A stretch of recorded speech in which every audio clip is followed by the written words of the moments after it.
నమస్తే sir. Hello sir. Tax కడుతున్నారా? కడుతున్నాం. ట్యాక్స్ వల్ల ఏమన్నా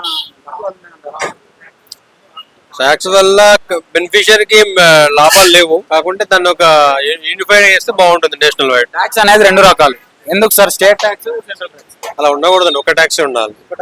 సో అబ్జెక్షన్ ఏంటంటే ట్యాక్స్ మీద మేము ట్యాక్స్ కడతాం, మళ్ళీ ప్రతి దానిలో ట్యాక్స్ కడతాం కదా. నేను షాపింగ్ చేయాలన్నా ట్యాక్సే కడతాము, హోటల్కి వెళ్ళాలన్నా ట్యాక్సే కడతాము.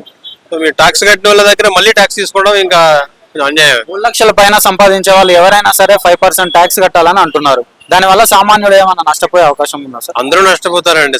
ఎవరు సంపాదించినా ట్యాక్స్ వల్ల నష్టపోతారు. సంపాదించిన దాంట్లో ట్యాక్స్ వసూలు చేస్తున్నారు, మళ్ళీ ఏదైనా వస్తువు కొనాలంటే కూడా ట్యాక్స్ వసూలు చేస్తున్నారు. దాని వల్ల ఎవరు లాభపడుతున్నారు సార్? గవర్నమెంట్ లాభపడుతుంది. ట్యాక్స్ కట్టడం వల్ల రాజకీయ నాయకులు లాభపడుతున్నారు, ప్లస్ గవర్నమెంట్ లాభపడుతుంది. సామాన్యుడు లాభపడలేకపోతున్నాడు. ఎందుకంటారు? ట్యాక్స్ కట్టిన డబ్బులు మళ్ళీ మనకు యూజ్ లోకి రావట్లేదు, అది ప్రాబ్లం. ప్రజల్లోకి మనం కట్టిన డబ్బులు మనకే అందుబాటులోకి వచ్చి డెవలప్మెంట్ అయితే కొంచెం హ్యాపీగా ఉంటది. అదర్వైజ్ నో యూజ్ అండి.